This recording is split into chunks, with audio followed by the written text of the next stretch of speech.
Chandy sir, നമസ്കാരം. കാര്യങ്ങളൊക്കെ അറിഞ്ഞല്ലോ. നമ്മുടെ മുഖ്യമന്ത്രി പിണറായി വിജയനെ കമ്മ്യൂണിസ്റ്റ് പാർട്ടിയിലെ സുഡാപ്പികൾ എടുത്ത് അഴിഞ്ഞാടിക്കൊണ്ടിരിക്കുകയാണ്, എടുത്ത് ആറാടുകയാണ് മുഖ്യമന്ത്രി പിണറായി വിജയനെ. മുഖ്യമന്ത്രി പിണറായി വിജയന് അൻവറിന്റെ കേസില് മധുരിച്ചിട്ട് തുപ്പാനും വയ്യ, കഴിച്ചിട്ട് ഇറക്കാനും വയ്യ എന്നുള്ളൊരു സിറ്റുവേഷൻ ആണ് എന്ന് നമുക്ക് എല്ലാവർക്കും അറിയാം.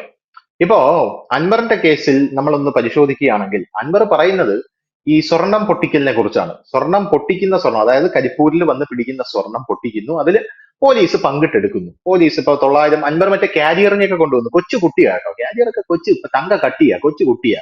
ഈ കൃഷ്ണൻ വഴി സ്വർണം കൊണ്ടുവരുന്ന ആൾക്കാരെയൊക്കെ ആയിട്ടാണ് കൂട്ട്, അത് നമുക്ക് മനസ്സിലായി. എന്തായാലും ഈ അൻവർ കാരിയറൊക്കെ കൊണ്ടുവന്നിട്ട് അവരെ കൊണ്ട് പറയിക്കുകയാണ്, അതായത് എന്റെ ഗുഹ്യഭാഗത്ത് നിന്നും 900 ഗ്രാം സ്വർണം പോലീസ് പിടിച്ചു, പക്ഷെ സറണ്ടർ ചെയ്തപ്പോ 536 ഗ്രാം മാത്രമേ ഉണ്ടായിരുന്നുള്ളൂ എന്നൊക്കെ പിടിച്ചു. അപ്പൊ എന്റെ ഒരു ചോദ്യം എന്ന് പറഞ്ഞാല്, ഈ അൻവർ ആഫ്രിക്കയിലൊക്കെ സ്വർണ്ണ ഖനനത്തിന് വേണ്ടി പോയിട്ടുണ്ട്, പക്ക ബിസിനസ്മാനാ പുള്ളി. സ്വർണ്ണ ഖനനത്തിന് വേണ്ടി ആഫ്രിക്കയിലൊക്കെ പോയിട്ടുണ്ട്. അന്ന് ആരും ചോദിച്ചില്ല അൻവർ ആഫ്രിക്കയിൽ എന്താണ് സംഭവം, എന്താണ് ചോദിക്കുക. പക്ഷെ എനിക്ക് അന്നേ അറിയാമായിരുന്നു ഇത് എന്നെങ്കിലും ഒരിക്കൽ പൊട്ടി വരൂ എന്നുള്ള കാര്യം. ഈ ആഫ്രിക്കയിൽ പോയ അൻവർ ഇവിടെ വന്നിട്ട് സ്വർണ്ണക്കടത്തുകാർക്ക് വേണ്ടി വാദിക്കുന്നു. പക്ഷെ വാദിക്കുന്നത് വേറൊരു സ്റ്റൈലില്ല, പോലീസിനെയാണ് പ്രതിസ്ഥാനത്ത് നിർത്തുന്നത്. ഈ സ്വർണം കൊണ്ടുവരുന്നവന് കുഴപ്പമില്ല, പക്ഷെ കൊണ്ടുവരുന്ന സ്വർണം പോലീസ് പിടിച്ചു വയ്ക്കുന്നു എന്നുള്ളതാണ് അൻവറിന്റെ പ്രധാനപ്പെട്ട പ്രശ്നം. എന്നിട്ട് കാരിയർമാരെ കൊണ്ടുവന്ന് വാദിക്കുന്നു. അപ്പൊ ഇതിന്റെ തൊട്ട് പിറകിൽ ഒരാൾ നിൽപ്പുണ്ട്. അയാളുടെ പേരാണ് ജലീൽ എന്ന് പറയുന്ന ആള് അൻവറിന്റെ പിറകെ നിന്നുകൊണ്ട് അൻവറിന് മോറൽ സപ്പോർട്ട് കൊടുക്കുന്ന കാഴ്ചയാണ് നമുക്ക് കാണാനായിട്ട് സാധിക്കുന്നത്. അപ്പോ അൻവർ ഇപ്പൊ അവസാനത്തെ നിമിഷം മുഖ്യമന്ത്രി പിണറായി വിജയൻ കൈയൊഴിയും. എനിക്ക് തോന്നുന്നു ഇത് ഇവിടം സ്വർഗമാണ് സിനിമയുടെ ക്ലൈമാക്സ് ഉണ്ടല്ലോ, സാർ അത് കണ്ടിട്ടുണ്ടോ എന്ന് എനിക്കറിയില്ല. നമ്മുടെ മോഹൻലാല് ഒരു കർഷകനാണ്. മോഹൻലാൽ മറ്റേ ലാലു ലക്സിന്റെ വീട്ടിൽ പോയിട്ട് ചാണ്ടിച്ചായ എല്ലാവരെയും വിളിക്കും, ചാണ്ടിച്ചായന്റെ മുഴുവൻ കോൺടാക്ട്സും വിളിക്കും എന്ന് പറഞ്ഞിട്ട് അവരെയൊക്കെ മുൾമുനയെ നിർത്തുന്ന ഒരു സീനുണ്ട്. അതുപോലെയാണ് അൻവർ ഇപ്പോൾ എല്ലാവരെയും മുൾമുനയെ നിർത്തിക്കൊണ്ടിരിക്കുക. അതിന്റെ പിറകിൽ കെ ടി ജലീൽ.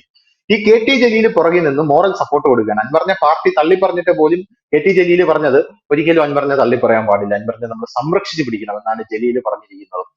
അപ്പോ ഇപ്പൊ അൻവർ കോടതിയിലോട്ട് പോകാൻ പോവാണ്. എന്റെ ന്യായമായിട്ടുള്ള സംശയം, എന്താണ് നമ്മുടെ ഈ കേരളത്തിൽ നടക്കുന്നത്? സാറിന്റെ ഒരു വീക്ഷണ കോണിൽ നിന്ന് ഇതെന്താണ്? മുഖ്യമന്ത്രി പിണറായി വിജയനെതിരെ സ്വർണ്ണക്കടത്ത് ആരോപണം, അൻവറിനെതിരെ സ്വർണ്ണക്കടത്ത് ആരോപണം, പോലീസുകാർക്കെതിരെ ആരോപണം, ആ മുഖ്യമന്ത്രിയെയും RSSനെയും കൂട്ടിക്കെട്ടാനായിട്ടുള്ള അൻവറിന്റെ ശ്രമം, സുഡാപ്പികൾ അങ്ങ് അഴിഞ്ഞാടുകയാണ്. ഞാൻ ഈ അൻവറിലോട്ടും കേരളത്തിലോട്ടും വരുന്നതിന് മുമ്പ് രണ്ട് മുഖ്യമന്ത്രിമാർക്ക് ഇന്ത്യയിൽ സംഭവിച്ച അബദ്ധം, ഒന്ന് പശ്ചിമ ബംഗാളും മറ്റേത് തെലുങ്കാനയും. പശ്ചിമ ബംഗാളിൽ കമ്മ്യൂണിസ്റ്റ് CPM ഭരണമായിരുന്നു. എല്ലാ പ്രാവശ്യവും വോട്ട് കുറയുമ്പോൾ 1% വോട്ട് കമ്മ്യൂണിസ്റ്റ് പാർട്ടിക്ക് കുറഞ്ഞാൽ 2% ബംഗ്ലാദേശികളെ കൊണ്ടുവന്ന് വോട്ടർ ID കൊടുത്ത് അവരെ വോട്ടേഴ്സ് ലിസ്റ്റ് കയറ്റി അവരെ കൊണ്ട് വോട്ട് ചെയ്തും ബൂത്ത് പിരിച്ചും അങ്ങനെ ഒരു 10-30 വർഷം കമ്മ്യൂണിസ്റ്റ് പാർട്ടി ബംഗ്ലാദേശികളെ കൊണ്ടിരുന്നു, ജിഹാദികളെ കൊണ്ടിരുന്നു, വോട്ടേഴ്സ് ലിസ്റ്റ് ചേർക്കുന്നു. അങ്ങനെ ജ്യോതി ബാസു ജയിച്ചു. ജ്യോതി ബാസു തോക്കാറായപ്പോൾ ബുദ്ധദേവ് വന്നു. ബുദ്ധദേവ് അതേ അഭ്യാസം കാണിച്ചു. പക്ഷേ ഒരു ഇലക്ഷനിൽ എന്ത് സംഭവിച്ചെന്ന് ചോദിച്ചാൽ, ഇവര് കൂട്ടമായിട്ട് കൊണ്ടുവന്ന ബംഗ്ലാദേശി എല്ലാം കൂടെ ഒറ്റയടിക്ക് മറ്റേ മമതാ ബീഗം, ഞാൻ അവരുടെ പേര് ആ ബീഗത്തിന്റെ അടുത്തേക്ക് കയറി ഭരണം കംപ്ലീറ്റ് അവരുടെ അടുത്തേക്ക് പോയി. വോട്ട് എണ്ണി കഴിഞ്ഞപ്പോഴാണ് കമ്മ്യൂണിസ്റ്റ് പാർട്ടിക്ക് മനസ്സിലായത് കൂടെ നിന്ന ജിഹാദി ഒറ്റ രാത്രിക്ക് അപ്പുറത്ത് പോയി വോട്ട് ചെയ്തു. അതോടുകൂടി മാർക്സിസ്റ്റ് പാർട്ടി അവിടുന്ന് എന്നേക്കുമായിട്ട് ഇല്ലാണ്ടായി. അവിടെയുള്ള ഹിന്ദു സഖാക്കൾക്ക് മനസ്സിലായി ഇനി വരാൻ പോകുന്നത് ഹിന്ദു കൂട്ടക്കൊലയാണ്. എല്ലാവരും CPM എന്നുള്ള ബോർഡ് മാറ്റി BJP എന്നാക്കി. BJP ഓഫീസിൽ വന്ന് BJP ഓഫീസിന്റെ മേശയ്ക്കടിയിലാണ് ലോക്കൽ സെക്രട്ടറിയും ജില്ലാ സെക്രട്ടറിയും ഒക്കെ ബംഗാളിൽ ഒളിച്ചിരുന്നത്. അങ്ങനെ ഒരു നാടകം. അപ്പോൾ അതായത് ഇവര് വിളിച്ചോണ്ട് വന്ന ജിഹാദി പാമ്പിന് പാല് കൊടുക്കുന്ന പോലെ വളർന്നു വലുതായിട്ട് ഒറിജിനൽ ജിഹാദി പ്രസ്ഥാനമായ കോൺഗ്രസിലോട്ട് പോയി. അതോടുകൂടി കമ്മ്യൂണിസ്റ്റ് ഭരണം ഉറച്ചു. അതുപോലെ വലിയ വിപ്ലവകാരിയായിരുന്നു തെലങ്കാനയുടെ സ്ഥാപകൻ KC രാമറാവു. ഒരു പ്രത്യേകതരം മൂക്കുള്ള ഒരു വ്യക്തിയാണ്. അങ്ങേര് OYCയെ അവിടെയുള്ള ജിഹാദികളെ എല്ലാം കൂട്ടി വലിയ പരിപാടിയായിരുന്നു. ഇന്ത്യ വിരുദ്ധത, ഹിന്ദു വിരുദ്ധത, കേന്ദ്ര ഗവൺമെന്റിനെ മറിച്ചിരുന്നു, BRS ഉണ്ടാക്കുന്നു, വലിയ അഭ്യാസങ്ങളായിരുന്നു പുള്ളിയുടെ പ്ലാൻ. കഴിഞ്ഞ ഇലക്ഷനില് തലേ ദിവസം വരെ KCRന്റെ കൂടെ നിന്ന ജിഹാദികള് ഇലക്ഷൻ ദിവസം ഒറ്റ രാത്രി കൊണ്ട് കോൺഗ്രസിലോട്ട് ചേർന്നു. എണ്ണിക്കഴിഞ്ഞപ്പം കോൺഗ്രസിന് 3/2 ഭൂരിപക്ഷം, KCRും പാർട്ടിയും വട്ടപ്പൂജ്യം. അതോടുകൂടി KCRന്റെ കൂടെയുള്ള MP-മാരും MLA-മാരും ഒക്കെ പയ്യെ പുറം വാതിലിലൂടെ BJPയിലോട്ട് പോരാൻ തുടങ്ങി. ഇത് തന്നെയാണ് കേരളത്തിലും നടക്കാൻ പോകുന്നത്. വോട്ട് കമ്മ്യൂണിസ്റ്റ് പാർട്ടിക്ക് കുറഞ്ഞപ്പോഴൊക്കെ കമ്മ്യൂണിസ്റ്റ് പാർട്ടി ഹമാസിനെയും ഹിസ്ബുള്ളയെയും ജിഹാദിയെയും ലീഗിനെ, SDPI-യെയും PFI-യെയും വെൽഫെയറിനെയും ലോകത്തുള്ള സകല ജിഹാദിയെയും പ്രീണിപ്പിച്ച് കൂടെയോട്ട് വലിച്ചു കയറ്റി. അത് സിമിയോ കൂട്ട് PDP-യോ എന്താണേലും കുഴപ്പമില്ല, കയറിക്കോന്ന്. അവര് ആദ്യം ലോക്കൽ കമ്മിറ്റി പിടിച്ചിറക്കി, ഏരിയ കമ്മിറ്റി പിടിച്ചിറക്കി, ജില്ലാ കമ്മിറ്റി പിടിച്ചിറക്കി, SFI-യെ മൊത്തം വിഴുങ്ങി, DYFI-യെ മൊത്തം വിഴുങ്ങി, പാർട്ടിയുടെ എല്ലാ പോളിസികളും അവർക്ക് അനുകൂലമാക്കി. ഇപ്പൊ സ്റ്റേറ്റ് കമ്മിറ്റിയും സെല്ലും വരെ അവർ അകത്ത് കയറി. ആകെ ഇനി പോളിറ്റ് ബ്യൂറോ മാത്രമേ അവർ പിടിക്കാത്തതായിട്ടുള്ളൂ. ബാക്കിയെല്ലാം അവരുടെ കയ്യിൽ പോയി.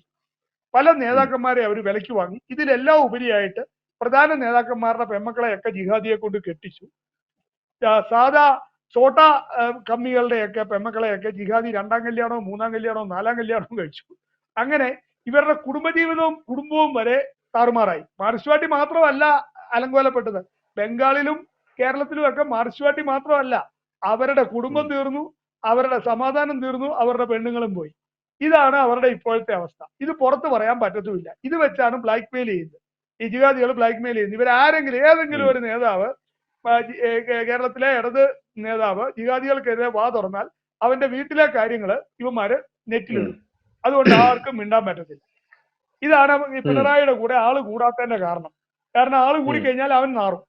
ഇപ്പൊ ഇവര് ചെയ്തുകൊണ്ടിരുന്നത്, ഇവര് വരുമ്പം തന്നെ ഇപ്പൊ അൻവറിന്റെ ഇന്നത്തെ പ്രസ്താവന എന്താണ്, മലപ്പുറം ജില്ലാ സെക്രട്ടറി RSSകാരനാണെന്നാണ്, CPM-ന്റെ ജില്ലാ സെക്രട്ടറി RSSകാരനാണെന്നാണ് പറയുന്നത്. അല്ല, അൻവറിനോട് എനിക്ക് ചോദിക്കാനുള്ളത്, നീ ലോകം മുഴുവൻ അറിയുന്നവനല്ലേ, എല്ലാവരുടെയും രഹസ്യങ്ങൾ ഫോൺ ചോർത്തുന്നവനല്ലേ, അപ്പൊ ഈ CPM-ൽ മൊത്തം RSSകാരാണെന്നുള്ളത് നീ എന്താ മനസ്സിലാക്കുന്നത്? ഈ CPM-ൽ ഉണ്ടായിരുന്ന ഇവൻ എല്ലാവരുടെയും ഫോൺ ചോർത്തുന്നു, എല്ലാവരെയും ഭീഷണിപ്പെടുത്തുന്നു, എല്ലാവർക്കെതിരെ കേസ് കൊടുക്കുന്നു. അപ്പൊ ഈ CPM-ൽ ഉണ്ടായിരുന്ന ആൾക്കാർ, ജില്ലാ സെക്രട്ടറി തുടങ്ങി പിണറായി വരെയുള്ള പോളിറ്റ് ബ്യൂറോ ആൾക്കാർ RSSകാരാണെന്നുള്ള കാര്യം ഇവര് മനസ്സിലായില്ലേ? അപ്പൊ CPM-ൽ ഒന്നുമില്ലെങ്കിൽ CPM മുഴുവൻ സുഡാപ്പികളാണെന്ന് നമ്മൾ മനസ്സിലാക്കിയല്ലോ. അത് നമ്മൾ മനസ്സിലാക്കുന്നുണ്ട്. പക്ഷെ ഇവന് CPM-ൽ ആരും RSSകാരോ ഈ CPM-കാരോ പ്രാക്ടീസിങ് ഹിന്ദു പോലും ഇല്ല. ശരിക്കും കമ്മ്യൂണിസ്റ്റ് പാർട്ടി എന്ന് പറയുന്നത് ലോകത്ത് എവിടെയാണേലും അതൊരു മതമാണ്. രാഷ്ട്രീയ പാർട്ടിയായിട്ട് അഭിനയിക്കുന്ന ഒരു മതമാണ് കമ്മ്യൂണിസ്റ്റ് പാർട്ടി. അവരുടെ ദൈവം എന്ന് പറയുന്നത് പാർട്ടി സെക്രട്ടറിയാണ്. അവർക്ക് അവരുടേതായ ആരാധനാക്രമങ്ങളുണ്ട്, അവരുടേതായിട്ടുള്ള ലിബറലിസം പരിപാടികളുണ്ട്, വിവാഹത്തിന് പകരം പ്രതിഷ്ഠകളുണ്ട്, വിവാഹത്തിന് പകരം, വിവാഹത്തിനും കുടുംബജീവിതത്തിനും പകരം OPC പോയി നവോത്ഥാനം ചെയ്താൽ മതി. അങ്ങനെ നവോത്ഥാനം സഹാത്തികളുണ്ട്. ഇതൊക്കെ ലോകത്ത് എല്ലായിടത്തും ഉണ്ട്. ഇതൊക്കെ നമ്മളെ പോലെ തന്നെ ജലീലിനും അൻവറിനും അറിയാം. ഇതെല്ലാം ഹലാൽ അല്ല എന്നും ശിർക്കാണെന്നും അവർക്കറിയാം. പക്ഷെ ഇതെല്ലാം അറിഞ്ഞുകൊണ്ട് തന്നെയാണ് ഈ മുഴുവൻ ജിഹാദികൾ, ഇന്ന് കമ്മ്യൂണിസ്റ്റ് പാർട്ടിയിൽ കുത്തിയിരിക്കുന്ന മുഴുവൻ ജിഹാദികളും കമ്മ്യൂണിസ്റ്റ് പാർട്ടിയിലോട്ട് വന്നത് ഇത് ശിർക്കാണെന്നും ഹലാൽ അല്ലെന്നും അറിഞ്ഞുകൊണ്ട് തന്നെയാണ്. പക്ഷെ എന്തിനാ രാജ്യം പിടിച്ചെടുക്കാൻ? അൻവർ ഇന്ന് മുസ്ലിം മതക്കാരന്റെ ഇറക്കിയിട്ടുണ്ട്. ഞാൻ 5 നേരം നിസ്കരിക്കുന്ന മുസ്ലിമാണ് എന്ന് അൻവർ പറഞ്ഞിട്ടുണ്ട്. കാറിന്റെ ഇറക്കിയിട്ടുണ്ട്. ഈ അൻവറിന് മുമ്പ് ഇത് ഇറക്കിയത് ഹേമ കമ്മിറ്റി റിപ്പോർട്ടിൽ മയക്കുമരുന്ന് ആരോപണം നേരിട്ട ആഷിഖ് അബുവ. അതിന് മുമ്പ് ഇങ്ങനെ ഓരോ ആൾക്കാർ ഓരോ കാറിന്റെ ഇറക്കിക്കൊണ്ടിരിക്കുകയാണ്. ഇന്നലെ വരെ അൻവർ കറകളഞ്ഞ കമ്മ്യൂണിസ്റ്റ് ആയിരുന്നു. ഇന്ന് 5 നേരം നിസ്കരിക്കുന്ന മുസൽമാനായി മാറിയിട്ടുണ്ട്. അല്ല, ഇവര് അങ്ങനെയല്ല.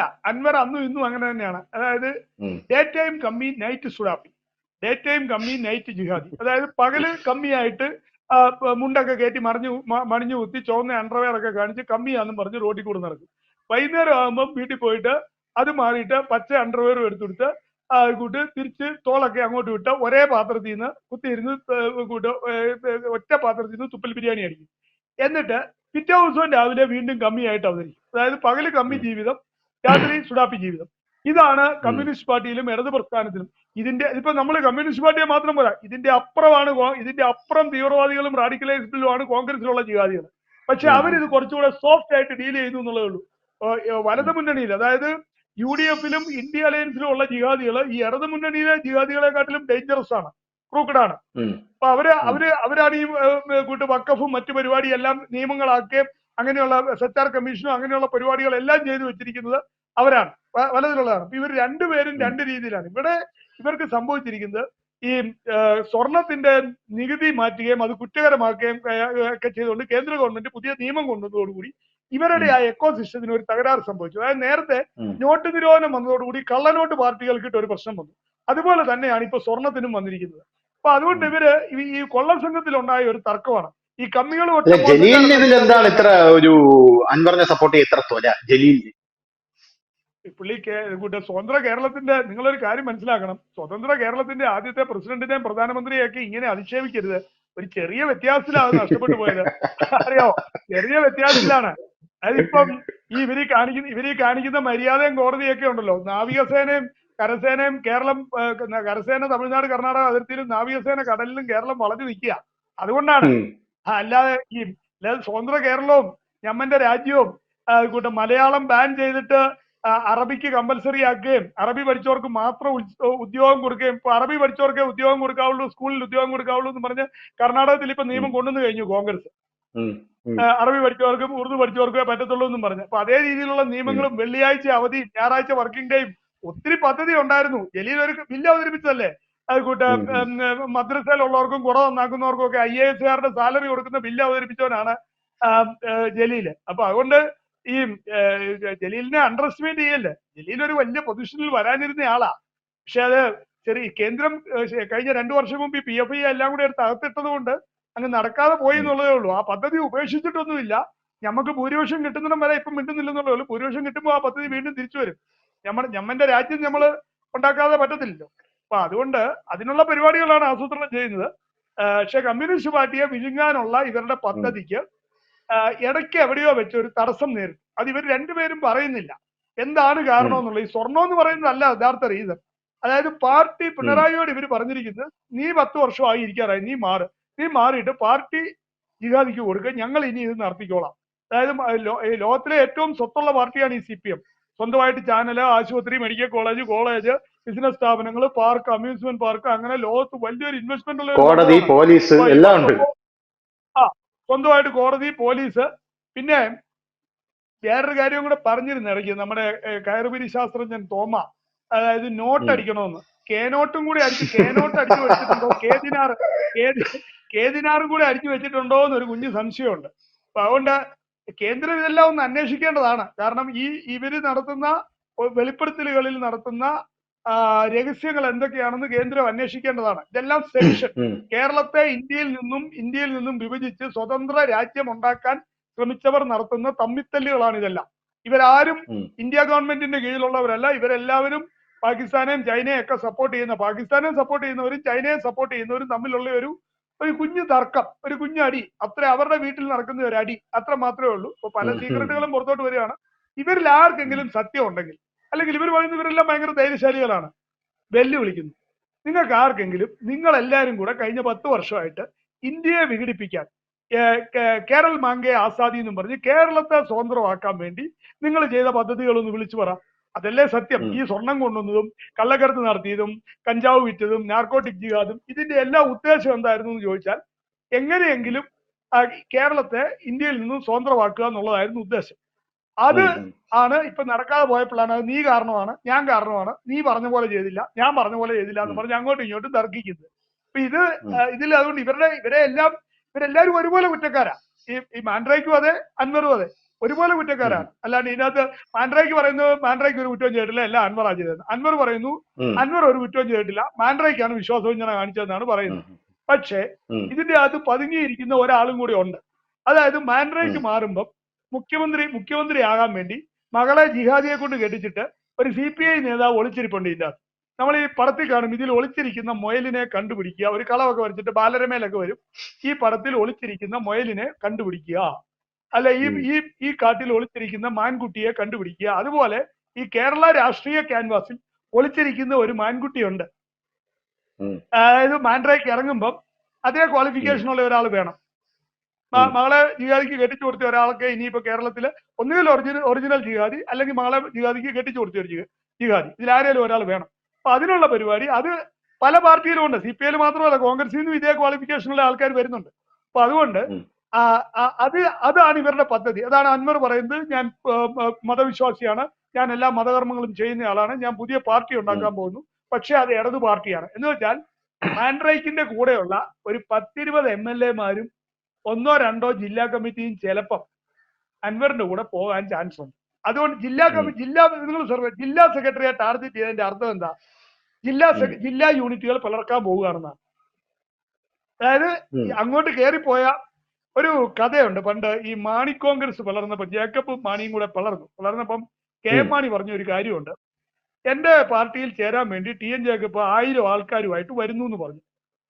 പക്ഷെ വന്നത് കോതമംഗലത്ത് നിന്ന് ജേക്കബും ഡ്രൈവരും പിന്നെ പുറകിലത്തെ സീറ്റ് 2 പേരും ഒരു ജീപ്പിനുള്ള ആൾ 4 പേരാ വന്നതെന്ന് പറഞ്ഞു ചേരാൻ. പക്ഷെ ജേക്കബ് മാണി ഗ്രൂപ്പിനെ പിളർന്നുകൊണ്ട് പോയപ്പോൾ മാണി വളർത്തിക്കൊണ്ട് വന്ന MLA-മാരെയും എല്ലാവരെയും മൊത്തം തൂത്തുവാരിക്കൊണ്ട് മാണിയെ നടുവേ പിളർന്നുകൊണ്ടാണ് ജേക്കബ് പുറത്തോട്ട് പോയത്. അതേ സംഭവം തന്നെയാണ് KM മാണിക്ക് പറ്റിയ അതേ അബദ്ധമാണ് മാർക്സ്വാദിക്ക് പറ്റാൻ പോകുന്നത്. ഇങ്ങോട്ട് കയറി വന്നത് കുറെ ജിഹാദികളാ കയറി വന്നത്. പക്ഷെ ജിഹാദി പുറത്തോട്ട് പോകുമ്പോൾ മാർക്സ്വാദിയുടെ പകുതി അതിൽ കൂടെ പോകും. ഇതുപോലെ ജിഹാദിയെ പ്രീണിപ്പിച്ച ഒരുത്തനായിരുന്നു കയറുവിരി തോമ, പത്തനംതിട്ട മത്സരിച്ചത്. കയറുവിരി ഡോക്ടർ തോമ വിചാരിച്ചു പത്തനംതിട്ടയിൽ തോമ ജയിക്കുന്നു, പാർലമെന്റിൽ പോയി വിവരക്കേട് പറയാവുന്നൊക്കെയാ തോമ വിചാരിച്ചുകൊണ്ടിരുന്നത്. പക്ഷേ ജിഹാദികളെല്ലാം ഇലക്ഷന്റെ തലേ ദിവസം വരെ, നേരത്തെ ഞാൻ ബംഗാളിന്റെയും തെലങ്കാനയുടെയും കാര്യം പറഞ്ഞ പോലെ തോമയുടെ നിന്ന് തുപ്പൽ ബിരിയാണിയൊക്കെ വാങ്ങിച്ചു നിന്ന് അങ്ങനെ 10-30 ദിവസം ആഘോഷമായിട്ട് ജീവിച്ചു. ഇലക്ഷന്റെ തലേ ദിവസം ഫത്വ കിട്ടി, വോട്ട് ചെയ്യേണ്ടത് കോൺഗ്രസിനാണ്, കൈപ്പത്തിക്കാണ്, ആന്റണിക്കാണ്.